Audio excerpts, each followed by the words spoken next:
Bwana Yesu asifiwe. Naitwa Upendo Kisome kutoka CCWC Media Morogoro, na leo ni siku ya Ijumaa ambayo ni tarehe 21 mwezi wa 3.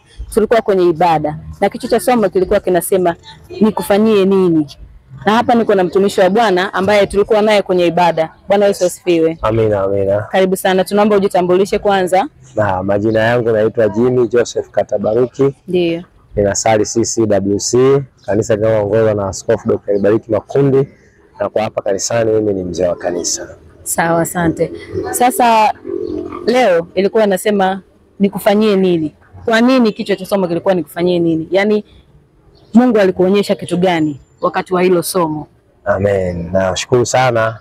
Kichwa cha somo chetu kimekuwa unataka nikufanyie nini, ni muendelezo wa somo ambalo lilikuwa limeanza katika ibada za katikati siku ya Jumatano, ambao mchungaji wangu Pastor Mbago alikuwa ameanza nalo. Kwa hiyo leo ilikuwa kama ni muendelezo wa ile somo. Kwa hiyo tunamshukuru Mungu kwa ajili ya mchungaji wetu Pastor Mbago, Francis Mbago, ambaye amekuwa ndio kama ambaye ameanza kulitafsirisha kanisa kwa habari ya kuona imani kwa upande wa kupata kujua unataka nikufanyie nini.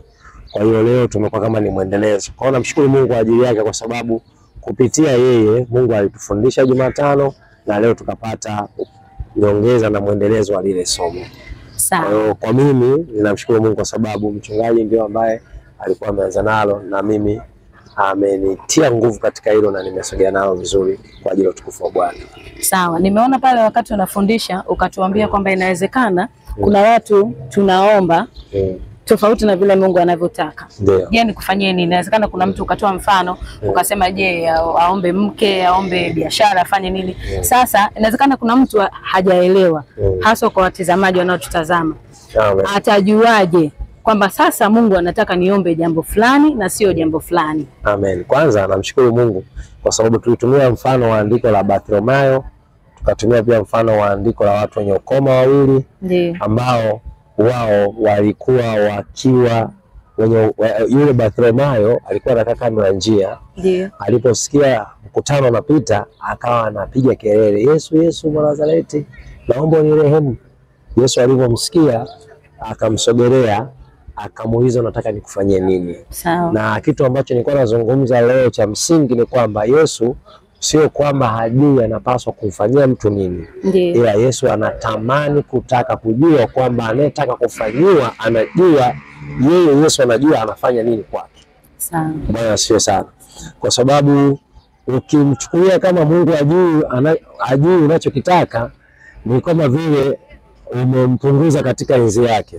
Kwa hiyo Mungu anapokuwa akimuuliza mtu unataka nikufanyie nini, sio kwamba ajui, ila anataka kuthibitisha kama wewe unamjua yeye kama anaweza kufanya hicho kitu.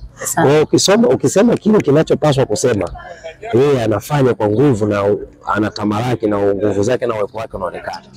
Lakini pia lengo ni moja tu. Ndio nimesema kwamba kuna vitu vingine unaweza kuwa unaviomba, lakini sio hivyo vitu unavyoviomba ni majibu ya jibu ambalo Mungu alitoa kwenye eneo lingine.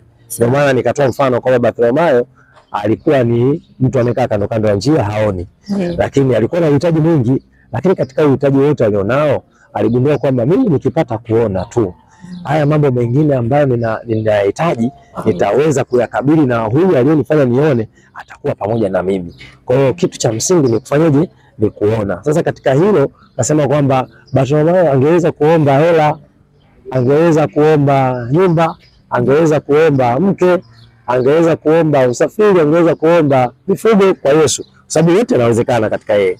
Lakini akagundua kwamba hapa kitu cha msingi ambacho ninahitaji na Mungu akakiona kwa ni ya msingi ni kuona, kwa sababu nikiona nitaingia mjini, nikiingia mjini nitaweza kufanya hiki na hiki, na Mungu atakuwa upande wangu kwa sababu atakuwa akiendelea kuniangaza katika yote. Ndio maana nasema kwamba wakati mwingine unaweza ukaomba kitu ambacho kwa ukweli sio msingi wa majibu ya vitu vingine.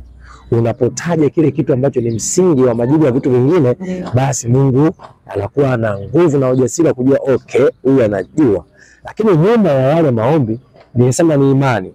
Tunasemaga imani ni kuwa na hakika ya jambo utarajia, lakini Mungu haliangalii tarajio lako, bali anataka kusikia ukilitamka, ukitaka kutoka kwake hilo tarajio.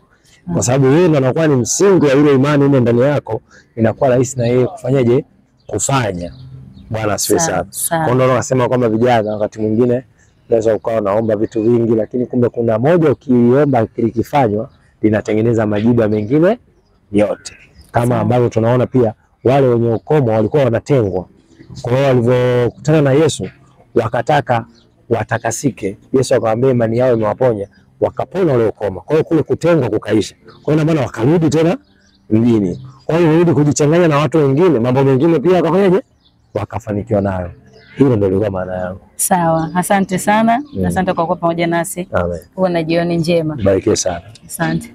Asante kwa kuwa pamoja nasi. Mimi ni Upendo Kisomi kutoka CCWC Media Morogoro. Usiache kutufuatilia kwenye mitandao yetu ya kijamii. Karibu sana.